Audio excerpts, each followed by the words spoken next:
A study by WealthX confirmed that only 8.5% of people who are millionaires completely inherited their wealth. They also said that 68% of millionaires are self-made. And if you believe in research by Dave Ramsey, they claimed that 31% of millionaires apparently did not even have six-figure jobs. So in this episode, we are talking about how you can become a millionaire even if you earn a low income. Because let's be honest, most people out there are not earning six figures. But before going there, let's look at the formula for compound interest. The amount that you will have at the end of the compounding period is equal to the principal multiplied by 1 plus the rate of interest divided by the number of times compounding happens in a certain time period, all raised to the power of the number of times compounding happens and the time periods in question. Now, for simplicity's sake, we will consider annual compounding instead of monthly or daily compounding, which means that we are basically considering n as 1, which essentially makes our formula A equals P multiplied by 1 plus R, that's the rate of interest, raised to the power of the number of years that you are deciding to invest the money. If you look at this formula, then you'll realize that there are 3 variables, 3 levers that we can pull. Let's talk about them in the order of their significance. The first one is time. Time is the critical ingredient of our compounding because the longer you stay in the market, the greater your returns are. Have you heard of this saying? It's not about timing the market, it's about time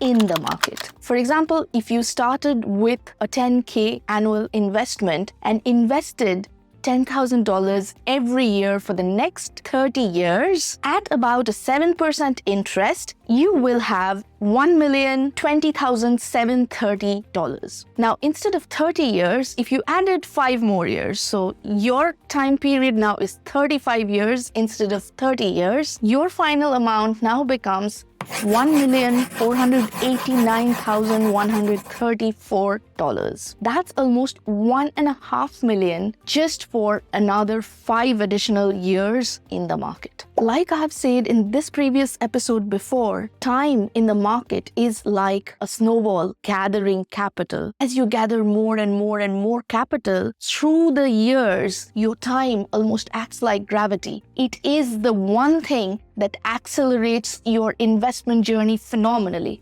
which is why I always say the best time to invest was yesterday. The next best time is today. Start investing. Even if it's just with $100, start investing. Get your investment house in order. So of course, if you are 18 years of age, it's great news because you have time on your side. However, a lot of people get really disappointed when they are 45 or 50 and they say that, well, I haven't invested this long, it's already too late, so let's not do anything. Guess what? Tomorrow is going to be even later. 10 years down the line is going to be even later. And it's not about giving up. It's about taking control of your life. So the best time to take control of your life and your financial future was yesterday. Yes, I won't deny that. But the next best time is today. Don't give up.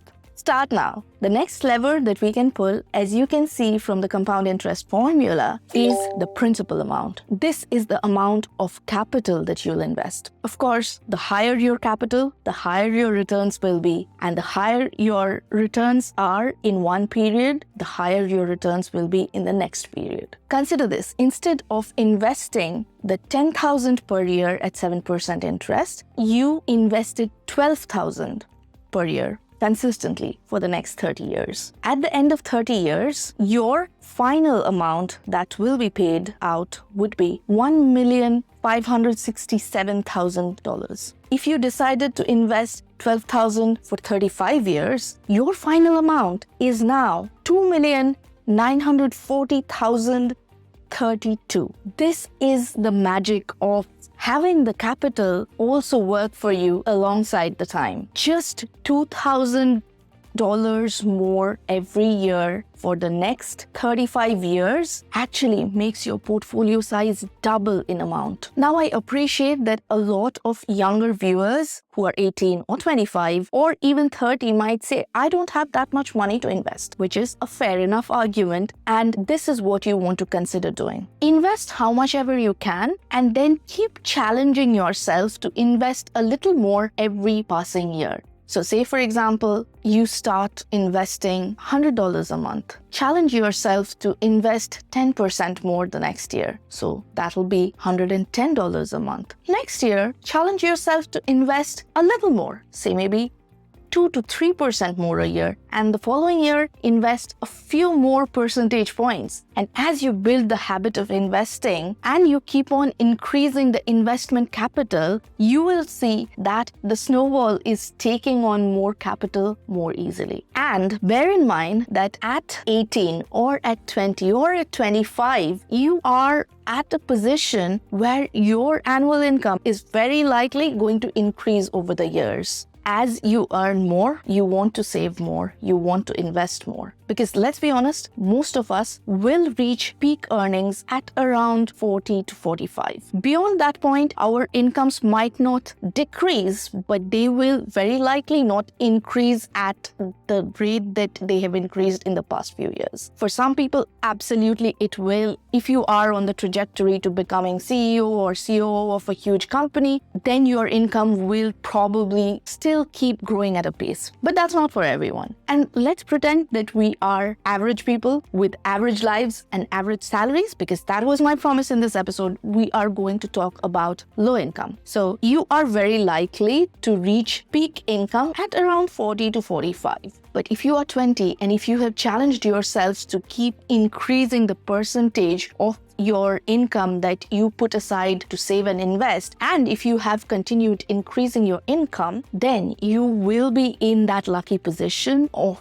actually building a capital snowball. And while we are on the subject of capital, obviously, no surprises here. The few ways to increase your investment capital are: firstly, be spend-wise. Don't spend on things that don't matter to you. Of course, I'm not talking about your Netflix subscriptions, but say, for example, you go out binge drinking on a random weekday night without having that in your plan, and you are out by $500 just because you have had a night out. And you are not even a party person. Consider scaling back on those sort of expenses. The second thing you want to consider is increasing your income. Big surprise, right? Increasing your income means that you can spend more, but also you can save and invest more. So consider how you can increase your income. This could be through getting a raise in your job, finding a new job, or by starting a side hustle or a business. But before you start a business, check out this video that I've mentioned up here about my thoughts on why business might not be the best decision for you. And then the third thing that I wanted to talk about, which generally is not talked about a lot in personal finance, is that if you are in a civil relationship, or if you are married, or if you have a joint household, your expenditure is very likely going to decrease and your household income is going to increase because of two incomes or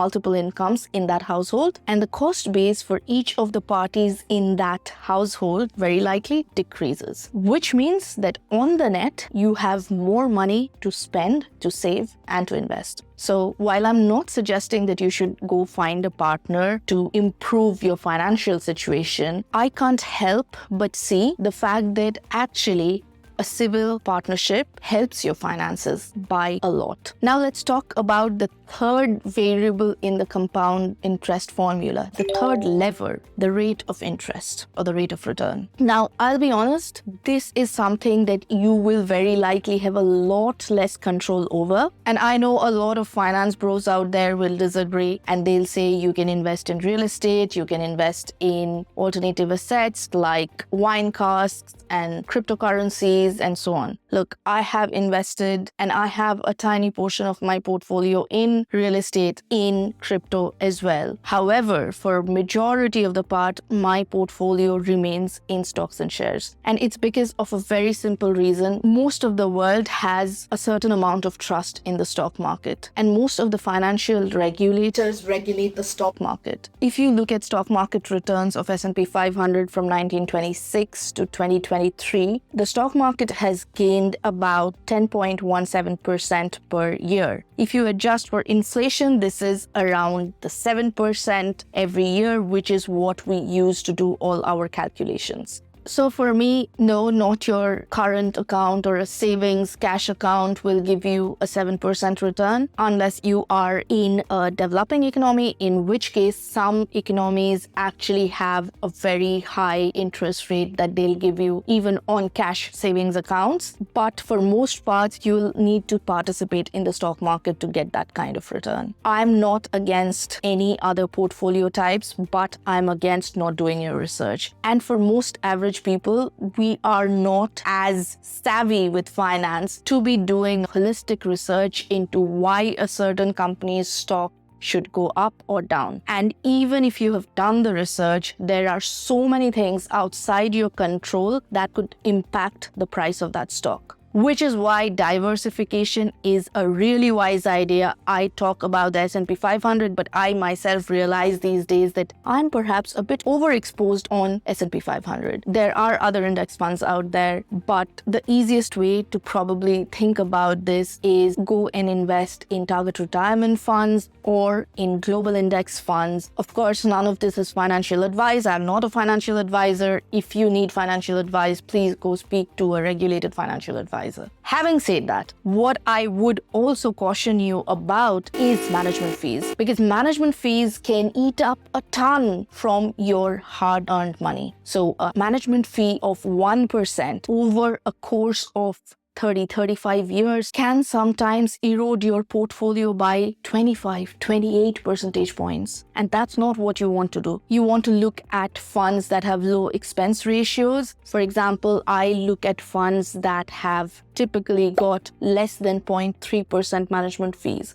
But like I said, this is probably slightly out of your control. You don't know what the economy is going to do. You don't know if inflation is going to go up and keep at a very high level over the next decade or so. But what you can do is get your life in order at least on 2 of those 3 levers, which is time and capital. Start investing and start investing a bit more with every passing day, month, year. And then just be a bit wise about where you put your money in. Don't invest in things that you don't understand. That is the number 1 rule of investing, I think. If you don't understand it, just don't invest in it. But a lot of people will go back and say, well, I don't even understand stock markets. Well, you understand the fact that stock markets have gone up over the course of the last 100 years. So it is likely that they'll still keep going up unless we think of a fundamentally different economic system. And as of right now, I can't see that happening. Of course, I'm not a financial advisor. Who knows what the world has in store for us? But all in all, I think if you put your money in the market, you will probably be quite safe and quite ahead of the game. But here's the fun thing. Most of us know this stuff. Most of us have heard about compound interest. Most of us know intuitively that investing early on is always a good idea. However, we still don't do that. It is probably because of some inherent resistance that we have around money. A lot of people feel shy about wanting more money. A lot of people have a lot of emotions attached to money. And while I get all of that, here's what I would like you to consider. Don't look for entertainment in money. Investing should be boring. Your money is a tool for your life. If you want entertainment, get that Netflix subscription,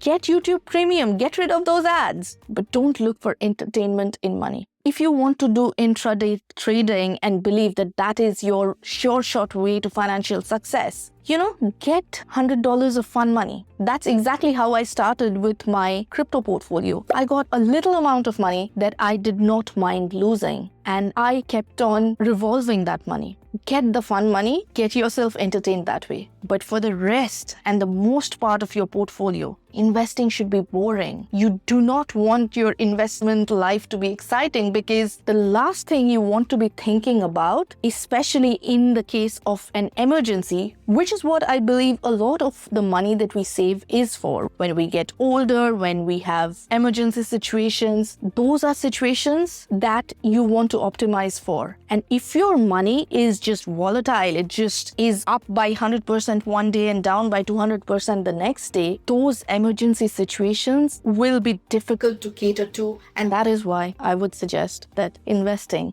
should be boring, absolutely boring. Did you find this useful? If yes, please consider subscribing and maybe sharing with a friend. It does help us out to keep creating this content for you, because as you realize, I'm not monetized. YouTube runs ads on this channel. I don't get a penny of that. But your likes, subscribes, comments, shares help me and my team to keep creating this content for you. And if you enjoyed watching this, you might enjoy something like this or this, and I'll see you the next time. Bye.